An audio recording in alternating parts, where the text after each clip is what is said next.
America का reciprocal tariff, जो कि सेक्शन 301 ट्रेड एक्ट 1974 में है।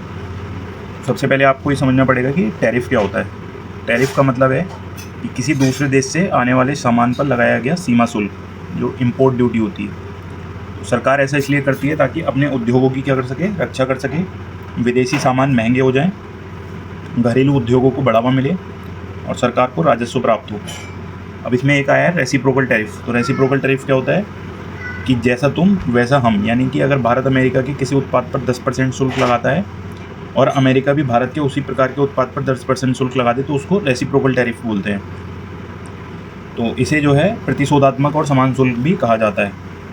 तो अमेरिका ने क्या कहा है कि अमेरिका ने भारत पर 10% रेसिप्रोकल टैरिफ जो है वो फिर से क्या करा है, कंटिन्यू करा है।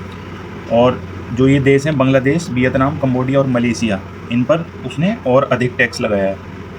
तो अमेरिका ऐसा क्यों कर रहा है? क्योंकि अमेरिका का कहना है कि अमेरिका वस्तुओं पर ज़्यादा इम्पोर्ट ड्यूटी लगाते हैं सभी, इसलिए अमेरिका कंपनियों के साथ बराबरी का व्यवहार नहीं करता।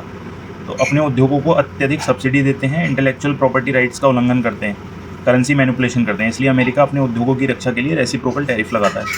और इसमें सेक्शन 301 ट्रेड एक्ट 1974 है। ये क्या कहता है? ये सेक्शन 301 जो है अमेरिका के ट्रेड एक्ट 1974 का एक प्रावधान है। ये अमेरिका को एक अधिकार देता है कि यदि कोई देश अनफेयर ट्रेड प्रैक्टिसेस अपनाता है, अमेरिकी कंपनियों को नुकसान पहुंचाता है, WTO नियमों का उल्लंघन करता है, तो अमेरिका उसके विरुद्ध व्यापारिक कार्रवाई कर सकता है, जैसे अतिरिक्त टैरिफ लगाना, व्यापारिक प्रतिबंध लगाना, आयात सीमित करना। अनफेयर ट्रेड प्रैक्टिसेस क्या होती हैं? अनफेयर ट्रेड प्रैक्टिसेस क्या होती हैं? अब इसमें अत्यधिक इम्पोर्ट ड्यूटी लगाना, जैसे यदि कोई देश अमेरिका सामान पर बहुत ज़्यादा टैक्स लगा देता है, तो भारत किसी जैसे अमेरिकी कार पर 100% इम्पोर्ट ड्यूटी लगा देता है, तो अमेरिका कह सकता है कि ये उचित नहीं है।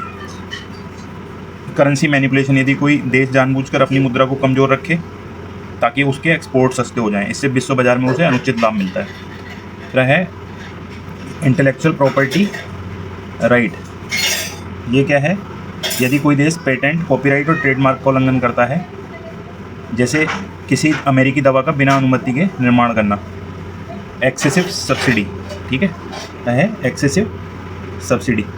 इसमें क्या है? यदि सरकार अपने उद्योगों को बहुत अधिक सब्सिडी देती है, जैसे मान लीजिए सरकार किसी कंपनी को 100 रुपये की लागत वाले उत्पाद पर 30 रुपये की सहायता दे रही है, तो अब वह कंपनी दुनिया में बहुत सस्ता माल बेच सकती है। इससे दूसरे देशों के उद्योग प्रभावित हो सकते हैं। अब WTO नियमों के विरुद्ध क्या है? ये इसका उल्लंघन क्या है? यदि कोई देश विश्व व्यापार संगठन के नियमों का पालन नहीं करता, तब अमेरिका सेक्शन 301 के तहत कार्रवाई कर सकता है। तो फरवरी 2026 में क्या हुआ था कि फरवरी 2026 में अमेरिका सुप्रीम कोर्ट ने कहा था कि केवल राष्ट्रपति अपने एग्जीक्यूटिव ऑर्डर के माध्यम के मनमाने तरीके से टैरिफ नहीं लगा सकता, ठीक है ना। राष्ट्रपति केवल उन्हीं परिस्थितियों में टैरिफ लगा सकता है जब कानून उसको अनुमति देता हो या राष्ट्रीय आपातकाल जैसी विशेष स्थिति हो, ठीक है। एग्जीक्यूटिव ऑर्डर क्या होता है? एग्जीक्यूटिव ऑर्डर जो है राष्ट्रपति द्वारा जारी किया जाता है। यह एक प्रशासनिक आदेश होता है। इससे राष्ट्रपति सरकारी एजेंसियों को निर्देश दे सकते हैं, लेकिन एग्जीक्यूटिव ऑर्डर कानून नहीं होता। यदि संविधान या कांग्रेस ने अनुमति ना दी हो, तो राष्ट्रपति केवल एग्जीक्यूटिव ऑर्डर से नए टैक्स या टैरिफ नहीं लगा सकते। अब WTO का इसमें दृष्टिकोण क्या है कि WTO चाहता है कि व्यापार निष्पक्ष हो, सभी देशों को समान अवसर मिले, अनावश्यक टैरिफ न लगाया जाए, ट्रेड वॉर से बचा जाए। यदि कोई देश WTO नियमों का उल्लंघन करता है, तो उसके विरुद्ध विवाद निपटान की प्रक्रिया अपनाई जा सकती है। तो इसमें परीक्षा की दृष्टि से हमारे लिए क्या क्या इंपॉर्टेंट हो जाता है? एक तो trade act 1974, section 301, reciprocal tariff, unfair trade practices, currency manipulation, intellectual property rights, excessive subsidy, WTO rules, executive order, US Congress की भूमिका। तो इसमें सेक्शन 301 आपको याद रखना है कि अमेरिका का व्यापारिक हथियार है एक तरीके से। अब इसमें UPPSC में मेंस के पॉइंट ऑफ व्यू से क्या क्वेश्चन बन सकते हैं?